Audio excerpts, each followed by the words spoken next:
अश्विनी कुमार जी दिल्ली से। राधे राधे महाराज जी।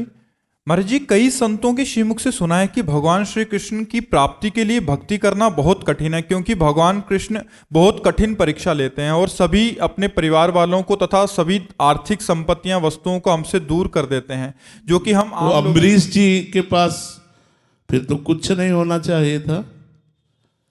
अगर भगवान अपने भक्तों की आर्थिक संपत्ति का नाश कर देते तो अम्बरीश जी चक्रवर्ती सम्राट थे। भगवान देते हैं। विभीषण जी को एक कल्प का राज्य और भक्ति प्रदान की, प्रहलाद जी को भी सिंहासन पर विराजमान किया, ध्रुव जी को अटल पदवी विराजमान की। कैसी बात करते हो?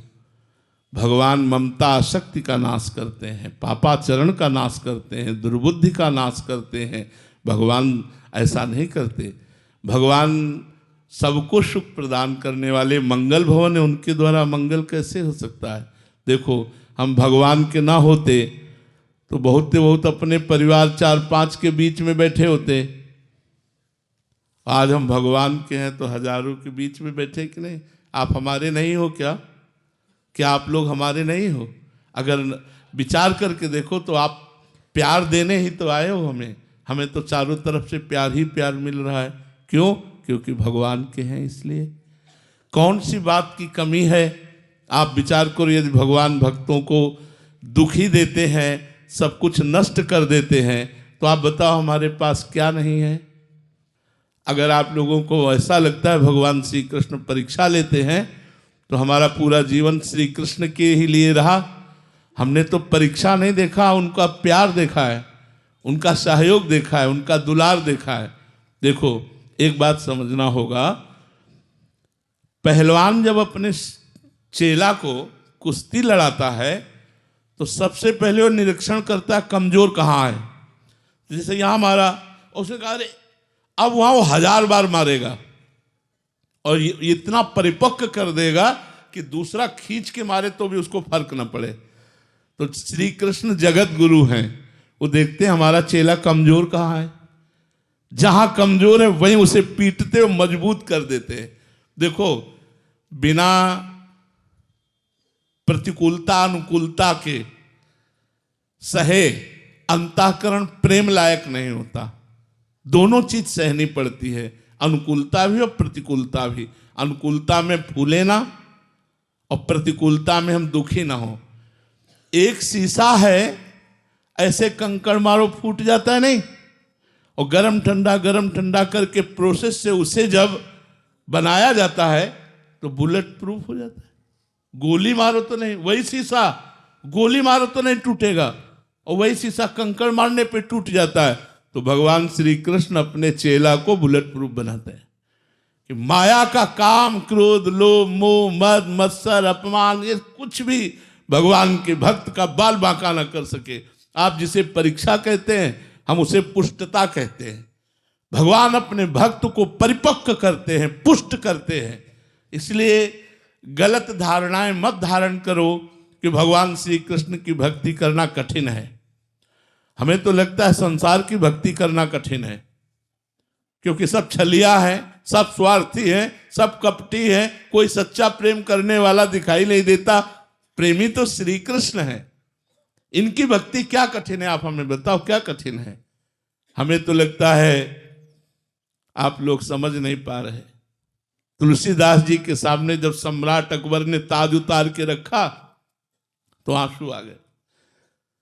तो भक्तों ने पूछा, क्या बादशाह प्रणाम कर रहा है, इस आनंद की खुशी के आंसू हैं? तो उनका नहीं।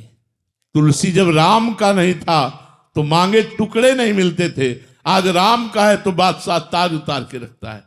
आप कैसे बात करते हो? श्री कृष्ण की भक्ति में कठिनाई नहीं है, माया के भोगों को छोड़ना कठिन है। वही कठिनाई हमें लगती है। गंदे आचरणों को छोड़ना कठिन है, गंदा खान पान देखना, सुनना, भोगना, ये छोड़ना कठिन है। इसीलिए श्री कृष्ण भक्ति कठिन लगती है। नहीं बताओ, भगवान की भक्ति में क्या कठिनाई है?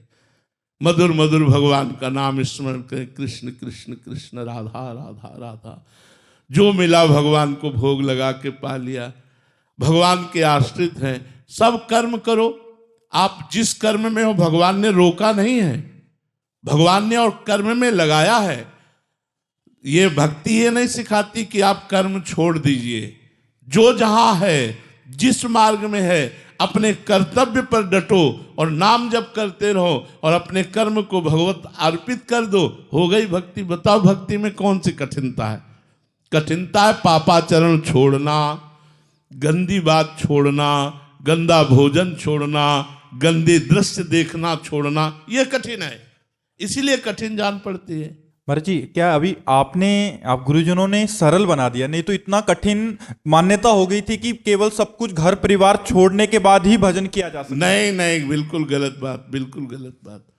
हम फिर कह रहे हैं तुम्हारे परिवार में 5 लोग होंगे, हमारे परिवार में 500 लोग हैं। जब वो परमात्मा जिसकी हम शरण में हैं वो हमें देख रहा है तो आवश्यकताओं की पूर्ति कर रहा है, सब कर रहा है। आप चिंता क्यों करते हो? त्याग का मतलब है मन को भगवान में लगाना, जगत से हटाना। अगर हमारा मन फंस जाए तो लंगोटी और कमंडल में फंस जाए, उसी से दुर्गति हो जाए, और मन भगवान में लग जाए तो पूरा राजपाट वैभव कोई फर्क नहीं पड़ता। सावई मना कृष्ण पदार विंदयो, मन भगवान में लगाने की बात है। भागने की जरूरत नहीं है, छोड़ने की जरूरत नहीं है। क्या छोड़ोगे? कहां जाओगे?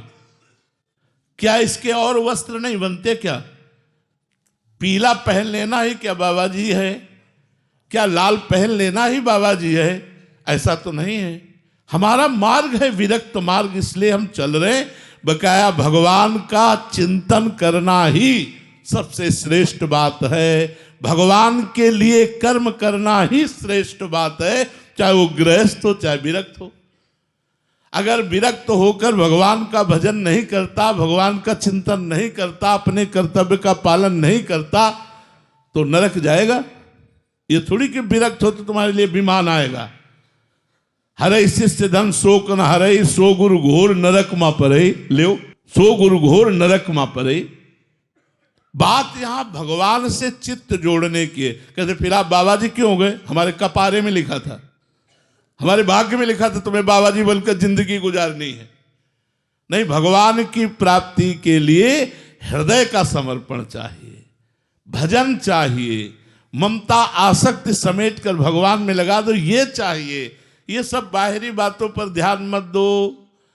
अगर बाहरी ध्यान दो तो हमें बताओ कौन सी ऐसी गुफा है जो माया रहित है कि वहां पहुंच जाओ, माया नहीं। तो इसलिए भजन करो, भागने की जरूरत नहीं है। उद्देश्य परिवर्तन की जरूरत है, देश परिवर्तन या कर्तव्य परिवर्तन की जरूरत नहीं है।